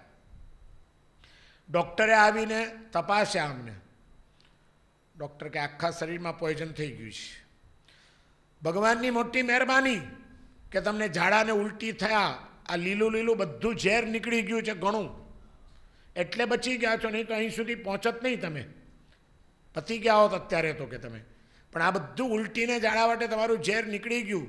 મને થયું આ નવકાર અને ઉત્સગ્રમ કેવી રીતે રક્ષા કરે, કોઈ પણ રીતે કમસે કમ પોઈઝન તો કાઢી નાખ્યું શરીરમાંથી બધું એણે, નહીં તો રહી ગયો તો ખતમ થઈ જાત। પછી ડૉક્ટરે એની ટ્રીટમેન્ટ શરૂ કરી। શ્રાવકોએ કીધું કે સાહેબ ગાયનું ચોખ્ખું ઘી પી જવું પડશે આ ઝેરને મારવા માટે। આવડા મોટા મોટા વાટકા અમને ઘી પીવડાવ્યું, મરી પીસીને અંદર મરી નાખીને ઘી પીવડાવ્યું। ડૉક્ટરે ટ્રીટમેન્ટ શરૂ કરી, જાડા જાડા મોટા મોટા ઇન્જેક્શનો નસમાં ચાલુ કર્યા, બધી ટ્રીટમેન્ટ શરૂ થઈ। પથારીમાં પડ્યા અમે, 3 દાડા પથારી ચાલી, 3 દાડે બધું ઝેર ગયું, સોજા ઉતર્યા, ઠેકાણે પડ્યા। પછી પેલા અમારી સેવામાં જે મારા સાહેબ 2 આવેલા, મારા મોટા ભાઈને મુનિ કે હવે આપણે જઈએ ક્યાં, ત્યાં આચાર્ય મહારાજ ચિંતા કરે છે તમારી, રોજે રોજ શ્રાવકો આવે ખબર પૂછવા, કીધું અમે જઈએ। પછી મેં પેલા મારી સાથે જે સાધના કરવા આવેલા એ મહારાજ સાહેબને પૂછ્યું, મેં કીધું મહેશ મહારાજ આપણે સરસ્વતીની સાધના કરવાના સંકલ્પ સાથે નીકળ્યા હતા, આપણને તો દર્શન બી નથી થયા, તો એમને એમ પાછા જઈશું ધોળેલા મોઢા જેવા? મને કે એટલે હજી તારે ત્યાં જવું છે? મેં કીધું તમે જો હિંમત કરો તો જઈએ। હવે મેં કીધું આપણે મહાદેવના મંદિરમાંથી નહીં જઈએ, સીધા સરસ્વતીના મંદિરમાં, પણ દર્શન કર્યા વિના આજે નથી જવું, જાપ કર્યા વિના તો। મને કે તારી હિંમત હોય તો હું તને સાથ આપું। મેં કીધું મારી હિંમત છે, તમે ચાલો, કંઈ નહીં થાય, આ કસોટી થવાની હતી એ થઈ ગઈ। હવે 4 સાધુઓ ગયા, સીધા હવે તો ભૂલે જ છું કે મહાદેવના મંદિરમાં નજરે ન નંખા, હું નીચું ગાલીને સીધા સરસ્વતીના મંદિર પાસે પગથિયા ચડી, અતિ પ્રાચીન શ્યામ પથ્થરની સરસ્વતીની મૂર્તિ ઊભેલી છે। હેમચંદ્રાચાર્ય જ્યાં સાધના કરી હોય, કવિ કાલિદાસે જ્યાં સાધના કરી હોય એ સિદ્ધ ભૂમિ, ત્યાં બેસી બપ્પભટ્ટીશ્વરીનું સરસ્વતી સ્તોત્ર જે ગુરુ પરંપરાથી અમને મળેલું એ સ્તોત્રનો પાઠ કર્યો. અને પછી મેં કીધું 3 દિવસ નહીં પણ 1 દિવસ તો આપણે સાધના કરવી જ છે. આજે જપ કરવો છે. 12,500 ત્યાં જપ કર્યો. સાંજે ગુરુ મહારાજ ચિંતા કરતા હતા એટલે પાછું તો જવું જ હતું. સાંજે પાછા ગયા, પિંડવાડા પાછા પહોંચી ગયા. ત્યારથી પાછી સરસ્વતીની સાધના ચાલુ રહી મારી. ગુરુ મહારાજના એ આશીર્વાદ કે આવા મરણાંત ઉપસર્ગની અંદર પણ ગુરુ હંમેશા શિષ્યની રક્ષા કરે. જો શિષ્ય સમર્પિત હોય તો એના પ્રાણની રક્ષા કરવા એ ગુરુ બંધાયેલા છે. કદાચ જ્યારે ખબર પડી ત્યારે જ એમણે એવો કોઈ સંકલ્પ કેમ નહીં કર્યો હોય ગુરુએ કે એક સાધના માટે મારા આશીર્વાદ લઈને, મારી અનુજ્ઞા લઈને ગયેલા બે મારા શિષ્યો, એની રક્ષા થવી જ જોઈએ. મેં કીધું હતું ને કે આચાર્યમાં સંકલ્પ શક્તિ હોય અને કદાચ ગુરુદેવની સંકલ્પ શક્તિએ જ અમારી રક્ષા કરી હતી. કદાચ એમની કૃપાએ જ આવી ભયંકર પીડા અને મોત દેખાતું હોય તે વખતે પણ નવકાર અને ઓસગ્રમ ગણવાનું યાદ દેવડાવ્યું હતું. ઊંધા નવકાર ગણવાનું યાદ દેવડાવ્યું હતું. ગુરુની કૃપા અદ્ભુત હોય છે. એ શું શું ચમત્કારો સર્જે કંઈ ખબર ન પડે. 64 જોગણીઓ એમને એમ કોઈ જિંદતશ્રીના ચરણોમાં સમર્પિત નથી થઈ અને ચમત્કાર બતાડ્યો, પાટલા ઉપર ચોંટાડી દીધી. પણ પાછા હંમેશા ગુરુ તો વાત્સલ્ય મૂર્તિ હોય કે એણે જ્યાં ક્ષમા માગી, ભૂલ થઈ ગઈ, એને મુક્ત કરી દીધી. મુક્ત કરી દઈને, પ્રતિબોધિત કરીને એને જીન ધર્મની એવી અનુરાગી બનાવી કે સામેથી એણે કીધું કે તમારા તમામ ભક્તોને કહેજો રોજ નવકાર મંત્ર ગણે અને ખીચડી મંત્રની એક માળા કરે તો હંમેશા અમે એમના પાસે રહીશું અને એમની મનોકામનાઓને પૂર્ણ કરશું. આ જૈન સંઘ પ્રત્યે પણ એ 64 જોગણીઓને અનુરાગી બનાવી શક્યા. એ જીનદત્તસુરી મહારાજની તાકાત કેટલી હશે. એ જ જીનદત્તસુરી મહારાજ એકવાર વિહાર કરતાં કરતાં અજમેરમાં પધાર્યા છે. 14નો દિવસ છે. પ્રતિક્રમણનો સમય થયો. પ્રતિક્રમણ કરવા બેઠા છે. પ્રતિક્રમણ ચાલુ છે અને અચાનક આકાશમાં વાદળાઓ ઘેરાયા, ગડગડાટ શરૂ થઈ ગયા અને વીજળીના ઝબકારા એવા થાય છે કે એમ થાય કે હમણાં વીજળી પડશે અને કંઈક ઊંધું ચકતું થઈ જશે.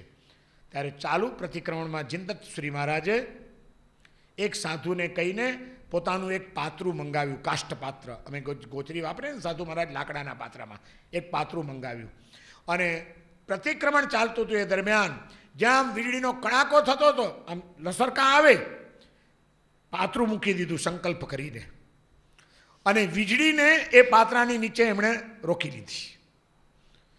ત્યાર પછી આખું પ્રતિક્રમણ ચાલ્યું, એક વીજળીનો ચમકારો નહીં. અને ગામના બીજા છેડે કેટલાકના ઘરો ઉપર વીજળી પડી. ઉપાશ્રય બિલકુલ અડીખમ, સમાજ આખો અડીખમ.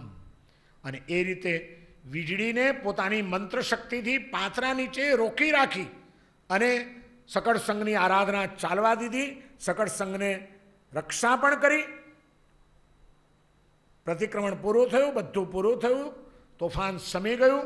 ત્યારે એક ક્ષેત્ર દેવતા ત્યાંની એ પ્રગટ થાય છે, ક્ષેત્રદેવી, અને એમ કહે છે કે ગુરુદેવ, આ વીજળીને પાત્રાની અંદર તમે રોકી દઈને સંઘની જે રક્ષા કરી છે એનાથી હું પ્રસન્ન થઈ છું. મને કંઈક આજ્ઞા કરો, હું શું કરું? દેવી દેવતાઓને હાથ જોડીને ઊભા રહેવું પડે એવી તાકાત જે ધરાવતા હોય એનું નામ આચાર્ય. આચાર્ય એટલે કયું તત્વ છે જીન શાસનનું. પણ આ જે ઘટના બની એના કારણે અજમેરમાં બીજી જ્ઞાતિના જે લોકો હતા, અન્ય ધર્મીઓ હતા, જે લોકો વીજળીનો ભોગ બન્યા હતા, એ બધાને એમ થઈ ગયું કે આ જૈનોના કોઈક બાપજી આવ્યા છે અને એ જૈનોને કંઈ નથી થયું, કોઈ નુકસાન નથી થયું, તો આ જ ગુરુ પકડવા જોઈએ.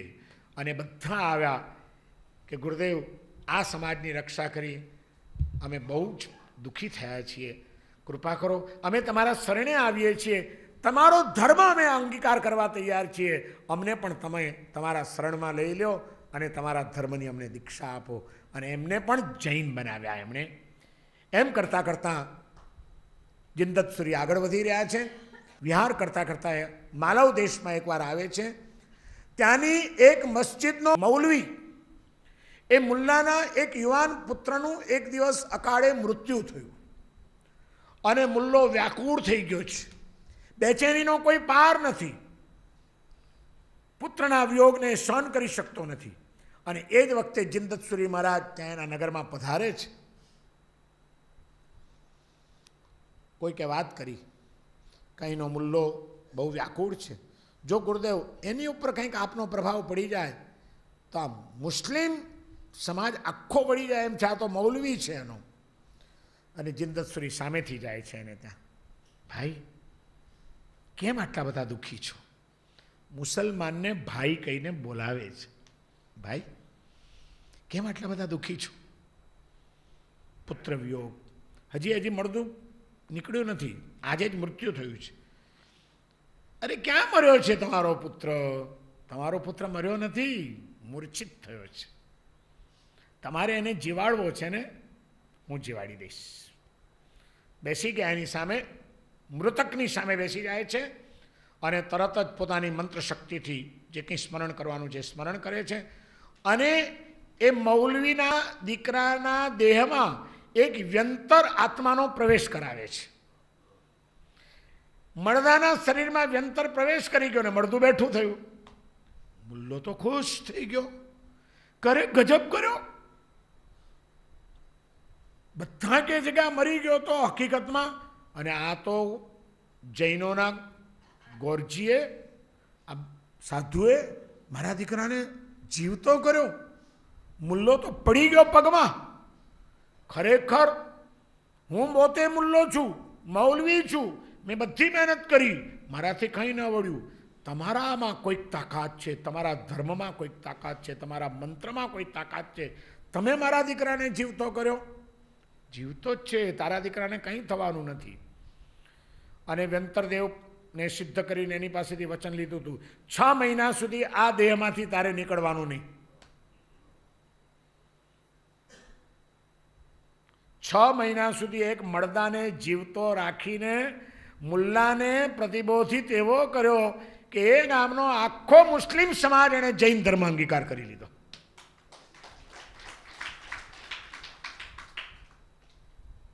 અનેક શાસન પ્રભાવનાના કાર્યો ચાલતા રહે છે. એમાં એક શ્રાવક હતો, અંબડ નામનો શ્રાવક. અનેક આચાર્યો હતા. એણે વિચાર કર્યો કે વર્તમાન જૈન સંઘની અંદર યુગ પ્રધાન કહી શકાય એવા આચાર્ય કોણ? જેને યુગ પ્રધાન કહેવાય એવા કયા આચાર્ય હશે? વિચાર કરે છે, કંઈ સૂચતું નથી. એક એકથી ચડીએ એવા એક આચાર્યો દેખાય છે. એણે વિચાર કર્યો કે શાસન દેવી પાસેથી આનો જવાબ લેવો. એ અંબડ શ્રાવક સીધો જાય છે ગિરનાર. ગિરનારમાં જઈને અંબિકાની આરાધના કરે છે. ગિરનાર અંબા માતાનું સ્થાન, અંબિકાના ત્યાં બેસણા.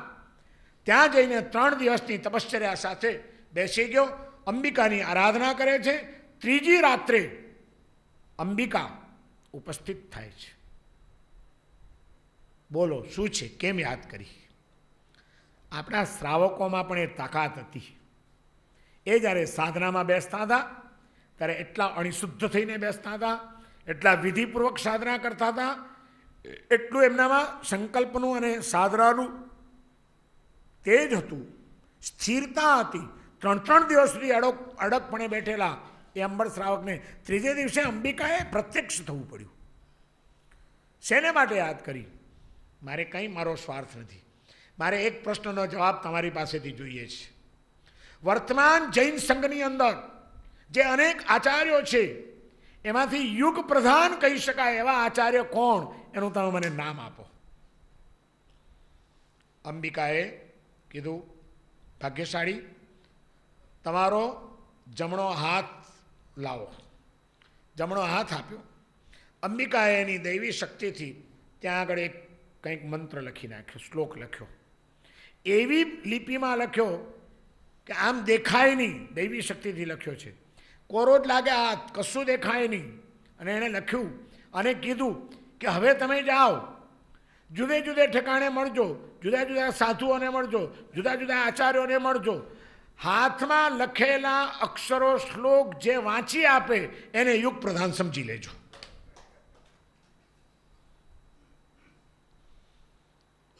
અંબળ આવે છે પાછો, સિદ્ધપુર જાય છે. સિદ્ધપુરમાં એમના સમકાલીન કેટલાક આચાર્યો હતા, સ્કંદિલસુરી વગેરે, એ બધા આચાર્યોની પાસે, એમના સાધુઓની પાસે જાય છે કે આ હાથમાં કંઈ વંચાય છે? ના ભાઈ, કંઈ દેખાતું નથી. બીજે ગામ ગયો, પ્રભાસ પાટણ ગયો, બધે ફરે છે, કેટલા આચાર્યોને મળે છે, કેટલા સાધુઓને મળે છે, કોઈ કંઈ વાંચી શકતું નથી. એમ કરતાં કરતાં પાટણમાં આવે છે.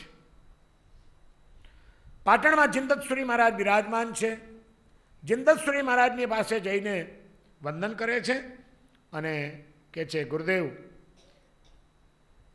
આ હાથમાં કંઈક છે પણ કંઈ દેખાતું નથી, આપને કંઈક દેખાય અથવા તો આ શ્લોક વંચાય એવું કંઈ આપ કરી શકો એમ છો?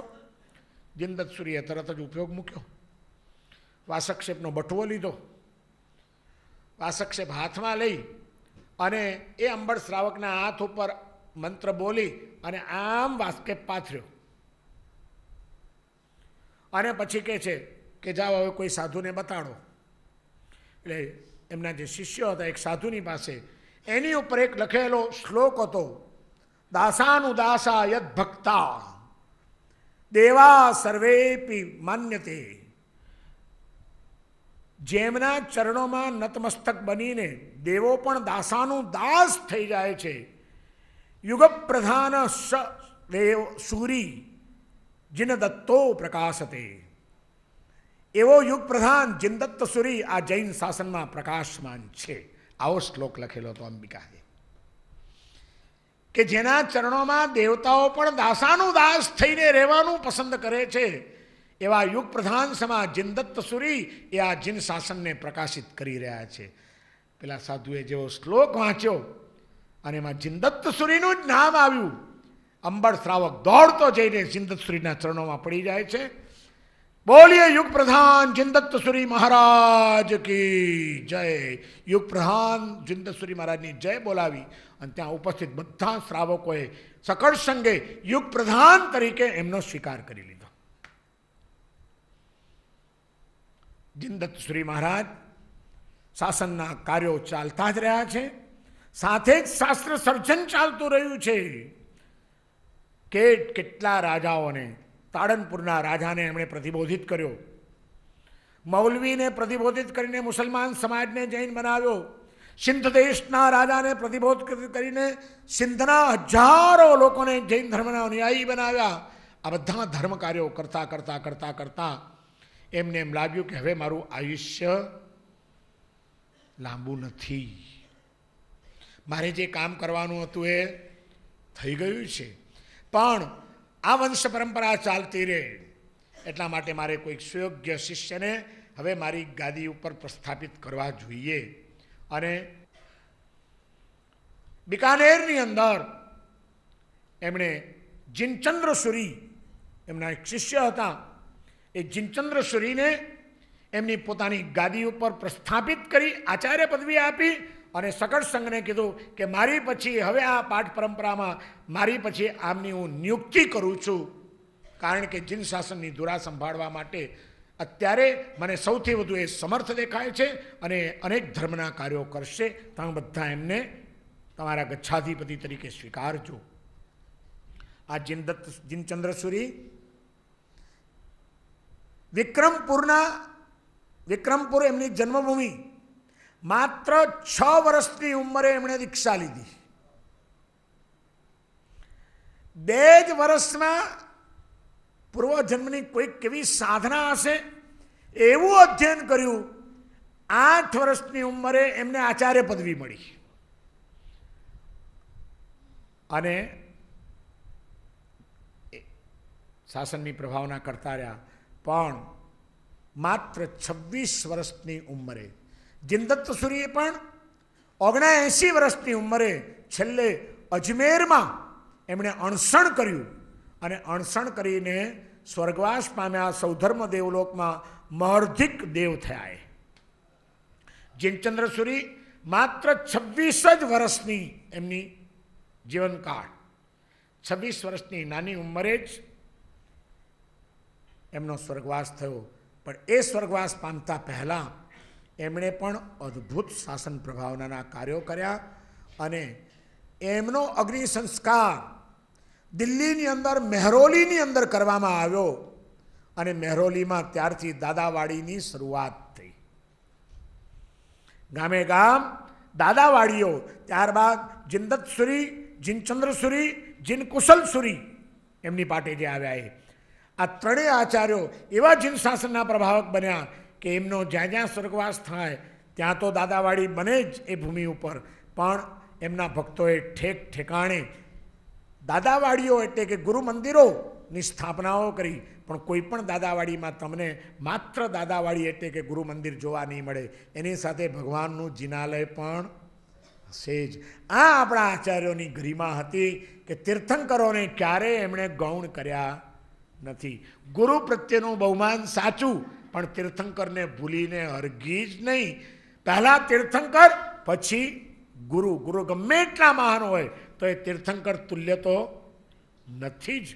અને એ રીતે આ ખરતરગચ્છના પ્રવર્તક તરીકે, ખરતરગચ્છના મહાન પ્રભાવક આચાર્ય તરીકે 79 વર્ષ સુધી 8 વર્ષની ઉંમરે દીક્ષા લીધી છે. 79 વર્ષે કાળ કરી ગયા. સાધુ જીવન કેટલા વર્ષનું? 71. 71 વર્ષ સુધી સાધના અને ધર્મ પ્રભાવનામાં વિતાવીને જેમણે યુગ પ્રધાન પદ પ્રાપ્ત કર્યું અને 52 વીર, 64 જોગણીઓ એ તો એમને સમર્પિત થઈ હતી, પણ એમાંના 5 વીર અને 2 પીર, કાળા અને ગોરા ભૈરવ બે, એ હંમેશા 24 કલાક એમનું સાનિધ્યમાં રહેતા હતા. એ જ્યાં જાય ત્યાં ધર્મ પ્રભાવનાના જે કંઈ કાર્યો થતા હતા, એ કાળો ભૈરવ અને સફેદ ભૈરવ તમે જોજો. ક્યારે દિલ્હી જાઓ, મહેરૌલી જાઓ, દાદાવાડી, ત્યાં જરાક જે ગુરુ મંદિર છે એને આમ ગભારો જરાક 1 ફૂટ ઊંડો ખાડામાં છે અને એ જૂની તે વખતની એક પ્રાચીન મૂર્તિ જીનદતસુરી, જીનચંદ્રસુરીની છે. એની આજુબાજુમાં એક કાળા ભૈરવ અને એક ગોળા ભૈરવની મૂર્તિ આજે પણ વિદ્યમાન છે. હું હમણાં હજી 2 મહિના પહેલાં જઈને આવ્યો, ત્યાં દર્શન કરીને આવ્યો. એક પ્રતિષ્ઠા હતી દિલ્હીમાં, એ પ્રતિષ્ઠા કરાવવા ગયો હતો દેરાસરની, ખાસ દાદાવાડી દર્શન કરવા ગયા અને ત્યાં આગળ મેં ધ્યાનથી પછી આ જોયું તો જીનદત્તસુરી અને જીનચંદ્રસુરીની સાથે જ કાળા ભૈરવ અને ધોળા ભૈરવ, 2 ભૈરવની મૂર્તિ પણ તે રંગમાં, તે કલરના પાષાણમાં સ્થાપિત કરેલી ત્યાં આગળ છે. કારણ કે હંમેશા એમની સાથે રહેતા હતા, એમની સેવામાં રહેતા હતા અને બંને આચાર્યોની દ્વારા જીન શાસનના કોઈ પણ કાર્યો હોય તો પોતાની પાસે જ દેવો હાજર હોય તો તરત જ કાર્ય થઈ જાય અને એ રીતે જીન શાસનની પ્રભાવના કરતા હતા. દેવો પણ જેમનું સાનિધ્ય ઈચ્છે, દેવો પણ જેમના ચરણોમાં રહીને જીન શાસનની પ્રભાવનાઓ કરે અને જે પોતાના આત્માને ગુરુના ચરણોમાં શાંતિ મળતી હતી માટે રહેતા હતા. શાંતિ કાં પરમાત્માના ચરણોમાં મળે કાં સમર્થ ગુરુના સાનિધ્યમાં મળે, બાકી ક્યાંય શાંતિ ન મળી શકે. જોગણીઓ હોય કે વીર હોય કે ભૈરવ હોય કે પીર હોય, પણ જો એને દેવ અને ગુરુનું સાનિધ્ય મળી જાય તો એનું જીવન ધન્ય બની જાય, શાંતિ એના ચરણોમાં આડોળતી થઈ જાય અને પરિણામે આવા બધા દૈવી તત્વોની સહાય લઈને આ બંને આચાર્યોએ જૈન ધર્મની એક ઐતિહાસિક પ્રભાવનાઓ કરી છે અને અઢળક પ્રસંગોથી એમનું જીવન ભરેલું છે. કે 2 કલાક જીનદત્તસુરી માટે બોલવું, પણ જીનદત્તસુરીનું કહેવું હોય તો તીર્થંકર ભગવાનની વાત કરવી જ પડે, પર્યુષણ પર્વની વાત તો કરવી જ પડે, કર્મના મર્મની વાત કરવી જ પડે અને એ બધી જીનદત્તસુરીના જીવનમાં જોવા મળે છે. એમણે આહાર સંજ્ઞા તોડેલી હતી, મહાન તપસ્વી હતા. એમણે ભય સંજ્ઞા તોડેલી હતી, કોઈનો ભય નહોતો એમને. એમની ભોગ સંજ્ઞા ખતમ થઈ ગયેલી હતી અને પરિગ્રહ સંજ્ઞા તો હતી જ નહીં. રાજા મહારાજાઓ ચરણોમાં પડીને ભેટ ધરતા હતા તો કે ભાઈ આ અમને કંઈ ના જોઈએ, અમને તો જીવદયાના કામ કરતો, અમે રાજી. આ 4 ધર્મ, 4 સંજ્ઞાઓને તોડવાનો પુરુષાર્થ આ મહાપુરુષોએ કર્યો હતો. માટે મેં એમની ભૂમિકામાં વાત કરી છે, ખાલી ટાઈમ પાસ કરવા નથી કરી. આ આચાર્યોના જીવનમાં કેવી મૌલિક સાધનાઓ, ક્યાં પાયાથી એમનું જીવન શરૂ થાય છે, ક્યાં સંજ્ઞાઓની ઉપર સૌથી પહેલો એમનો કુઠારાઘાત થાય છે, અને એ પછી સાધના, સત્વ, સંયમ અને સંકલ્પ, એના દ્વારા 4 ચીજ: સાધના, સંકલ્પ, સંયમ, આ બધું ભેગું થાય ત્યારે પરિણામ મળે, એમને એમ નથી મળતું. અને એ બધા દ્વારા એમણે આત્માની શક્તિઓને પ્રગટ કરી, આત્મશક્તિ દ્વારા દિવ્ય શક્તિઓને આકર્ષિત કરી, અને દિવ્ય શક્તિઓનો સહારો લઈને પોતાના સ્વાર્થ માટે કંઈ જ નહીં, પણ લોક કલ્યાણ માટે, લોકો સાચો ધર્મ પામે, લોકો પ્રભુના ધર્મના શરણે આવે અને જીન શાસનની બોલબાલા થાય, એ માટે પોતાનું સમગ્ર જીવન અર્પણ કર્યું. માટે એ મહાપુરુષો આપણા માટે વંદનીય બન્યા છે. માટે આજે આપણે એમને યાદ કરીએ છીએ. આવી અદ્ભુત જીન શાસનની પ્રભાવના કરનાર, અને જેમને જોગણીઓએ વરદાન આપ્યા હોય કે જે કોઈ તમારું નામ લેશે એ દરિદ્ર નહીં રહે, એ કોઈ ઉપદ્રવથી પીડાશે નહીં, એનું અપમૃત્યુ થશે નહીં, એની મનોકામનાઓ પૂર્ણ થશે, એ ઈચ્છે તમારું નામ લઈને ભાવ કરે અને એની ભાવના પૂર્ણ થશે.